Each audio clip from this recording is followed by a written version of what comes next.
Assalamu alaikum students. Welcome back to new session. Earlier we have discussed about impact of globalization in India. Basically we have seen some positive impacts, means advantages we can say that, and there are few limitations, disadvantages, and one of them we have discussed earlier. One of the disadvantages, rising competition and the local producers, basically local small producers, compete or perish. Now here, let's talk about one more disadvantage. Now, the perception of employment and people. So, competition and uncertain employment. As we have seen that when multinational corporations set up their plants and offices, they provide employment facility in country.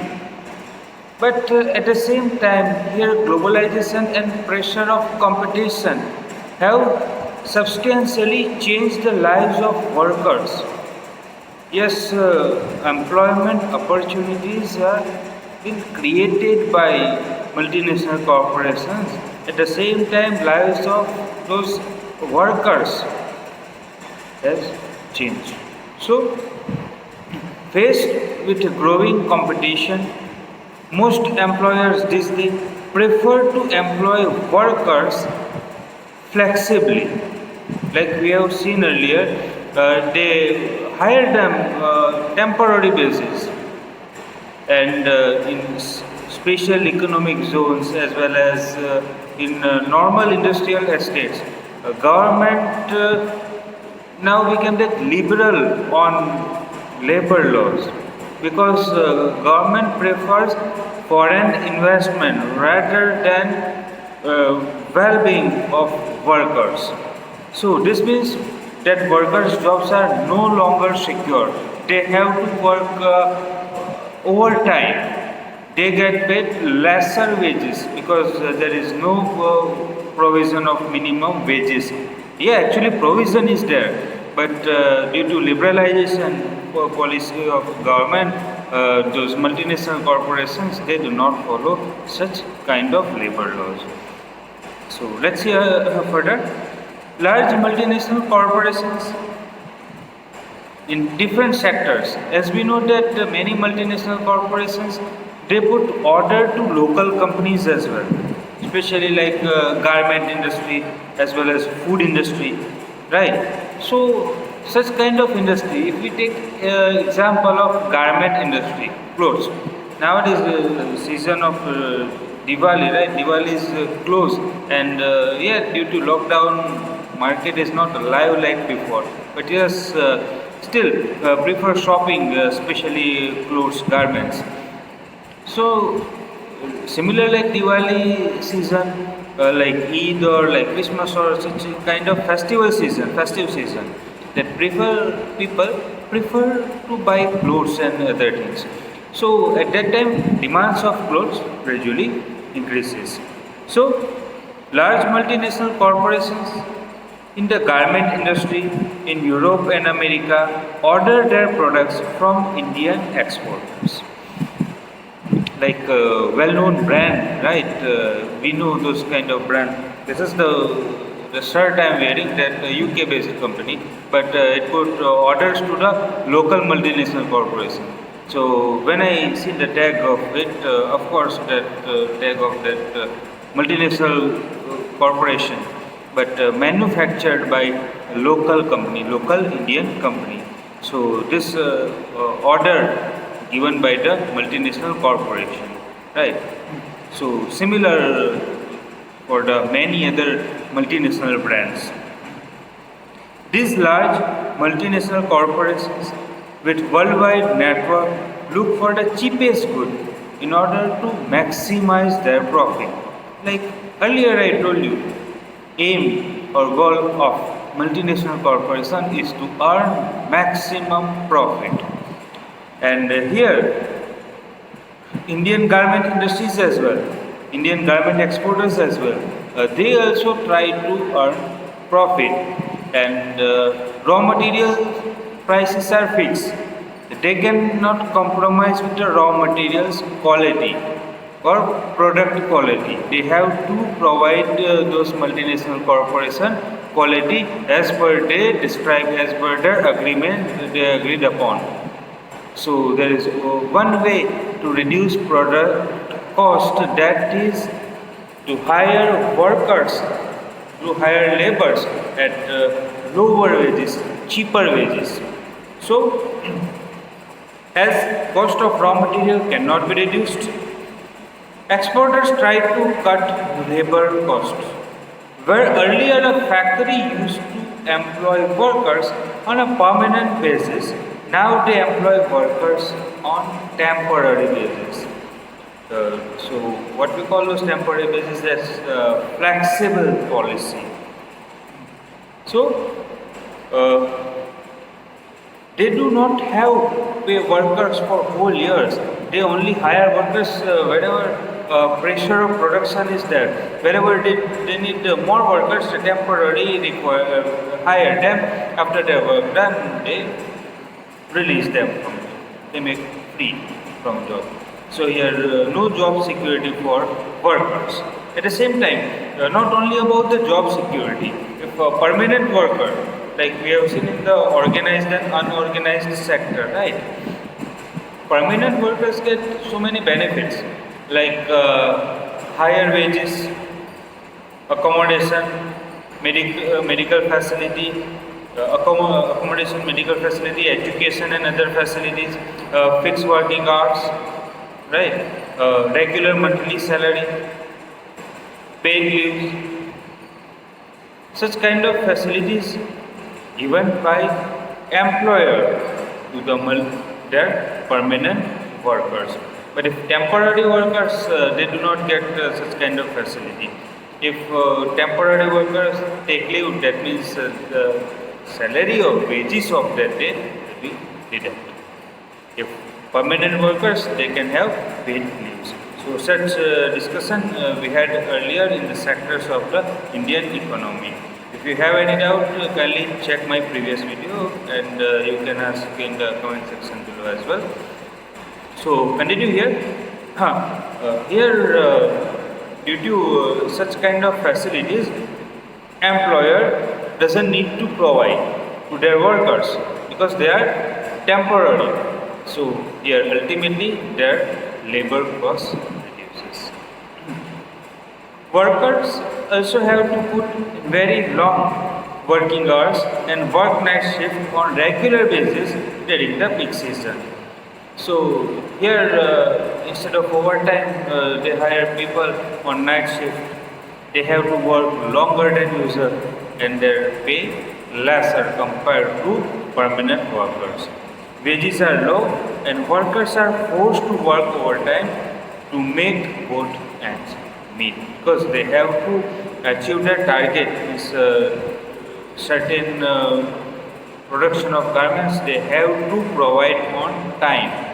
So to provide to increase production, they hire workers on temporary basis.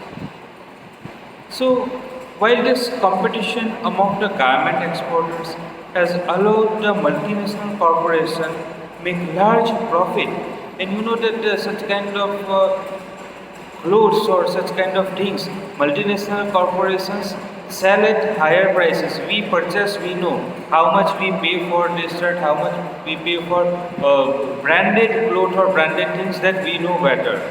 Yeah, we get satisfaction due to quality and such other dimensions, such other factors. But we pay them too much, but ultimately their product cost is too less. So this way they earn a huge amount of profit. But at the same time, workers denied their fair share benefit brought about by globalization. So ultimately, advantages of globalization enjoyed by those multinational corporations, large MNCs. But here, globalization remains unfair to the producers, small producers, as well as workers, right? So similar a case here, we have seen a case of in a rising competition when Ravi, a case of person named Ravi, a capacitor producer and industrialist, and we have seen his case. Now let's see a worker's case, a garment worker's case. So 35-year-old Shushila has spent many years as a worker in garment export industry in Delhi. She was employed as a permanent worker entitled to health insurance, provident fund, overtime at double rate, as well as paid leaves. And when Shushila's factory closed in the late 1990s due to competition with the multinational corporation, that company couldn't survive and shut down. After searching for a job for 6 months, she finally got a job, which is 30 kilometers away from where she lives. Even after working in this factory for several years, she is temporary worker and earns less than half of what she was earning earlier in the previous job as a permanent worker. Susila leaves her house every morning 7 days a week at 7:30 a.m. and returns at 10 p.m. So here are two things you can observe. She has to work 7 days a week with no paid leaves, not even on Sunday. And working hours 7:30 to 10 p.m. That means long working hours. A day off from work, that means no wages, no wage for that day. She has none of the benefits she used to get earlier, like health insurance, as well as accommodation, provident fund, paid leaves, paid holidays. Now, no benefit in temporary job. She has none of the benefits she used to get earlier. Factories closer her home have widely fluctuating orders and therefore even pay less. Orders fluctuation because those factories depend on multinational corporations. So whenever they get order, they hire workers. No order, they do not hire workers because not feasible to them.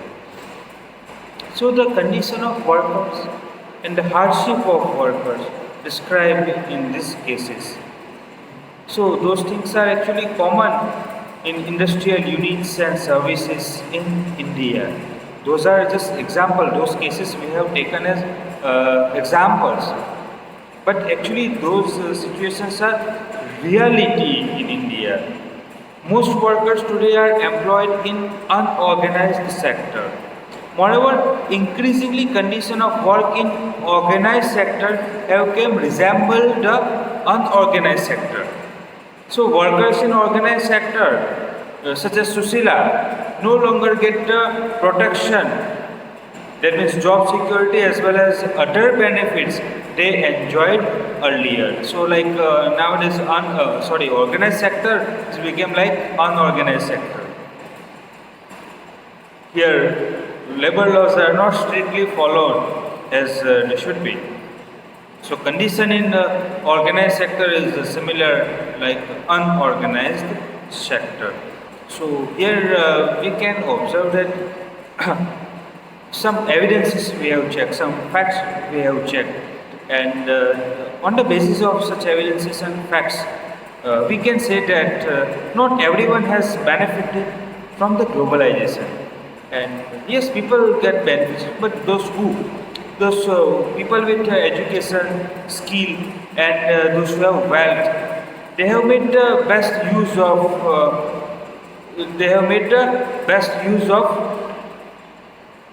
globalization and opportunities.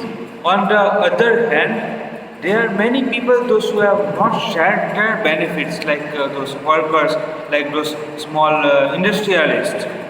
Since globalization is now a reality, the question is how to make globalization more fair. We need struggle, we have to struggle for the fair globalization. So the struggle for fair globalization. So how to make globalization fair? Here people can play important role, and the most important role can be played by the government. How? Let's see. So fair globalization would create opportunities for all and also ensure that benefits of globalization are shared better. The government can play a major role in to make it possible. Its policies must protect the interest not only of rich and powerful, but all the people in the country. We have seen before that government can take various actions. For instance, the government can ensure the labor laws are properly implemented. Here, yes, it's a good way to attract, it's a good thing, good step to attract multinational corporations, foreign investment, but it's completely wrong to bring foreign investment with the sacrifice of our people, workers.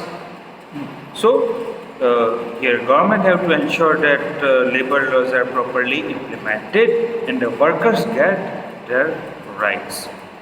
It can support all small producers who improve their performance till the time they become strong enough to compete. Today in the country we know that small scale industries are important to us, important for the Indian economy. So here government needs to give protection to them. They need protection. Yeah, for certain period of time they need protection, and government should provide them protection till they're ready to compete with the multinational corporation. Because simply it's not fair that a small cat fight with tiger. No, tiger can defeat it in 2 seconds. So similar situation like a small producer, small industrialist, and multinational corporations.